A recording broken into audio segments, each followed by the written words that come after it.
से नीर बह रहा था। केवल जरा सा संवाद।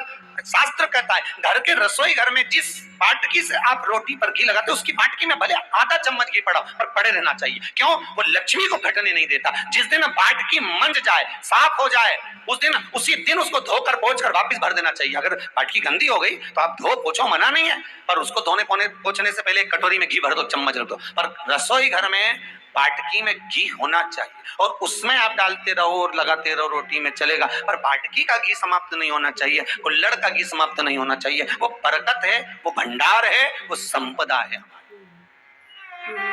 घृत वैभव देता है, घृत वैभव प्रदान।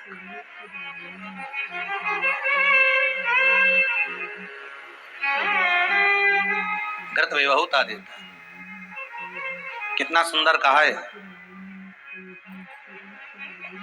शंकर भगवान के शिवलिंग पर घृत चढ़ाने के बाद आपने दही चढ़ाया शिव जी को, ठीक है, आपने दूध चढ़ाया, जल चढ़ाया, दही चढ़ाया, शहद चढ़ाया, शक्कर चढ़ाई, मिष्ठान चढ़ाया, जो भी आप शिव जी को चढ़ा रहे हो उसमें से केवल एक पदार्थ, एक वस्तु, घी, शंकर के शिवलिंग पर चढ़ाने के बाद में उसी शिवलिंग का घृत, जहां शिवलिंग रखा हुआ है, शिवलिंग जहां रखा रहता है उस कटी पर उस घृत से हस्त फेर देना चाहिए अपनी मनोकामना कर कर।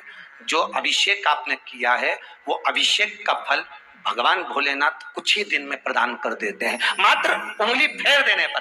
घृत पात्र की उंगली, घृत का जो आप अभिषेक कर रहे हो, जल चढ़ा रहे हो, दूध चढ़ा रहे हो, आप पंचामृत सामग्री समर्पित कर रहे हो, आप दुनिया की सारी वस्तु भगवान को दे रहे हो, तो घी चढ़ाते समय जब घी चढ़ जाए, शंकर के शिवलिंग पर घी चढ़ गया, उसकी एक उंगली लेकर शिव मंदिर में जहां शंकर जी पिंडी पर बैठे हैं उस जलाधारी पर जो शिवलिंग रखा हुआ है उसके चारों तरफ उस घृत को लगा देना चाहिए अपनी कामना कर कर। महाराज शिव उसको स्वीकार करता है। क्यों?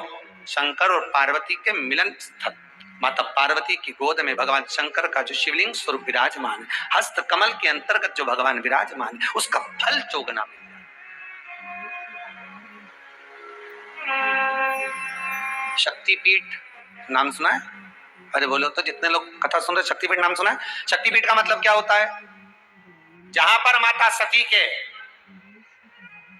अंग के टुकड़े होकर गिर पड़े वो शक्तिपीठ के रूप में निर्मित हो गए। तो जितनी भी शक्तिपीठ होती है उन शक्तिपीठ में आप लड्डू चढ़ाएं, पेड़ा चढ़ाएं, वस्त्र चढ़ाएं, आभूषण चढ़ाएं, सोना चढ़ाएं, चांदी चढ़ाएं, मुद्रा चढ़ाएं, आपकी मर्जी पड़े करोड़ों रुपए चढ़ाएं, मना नहीं है।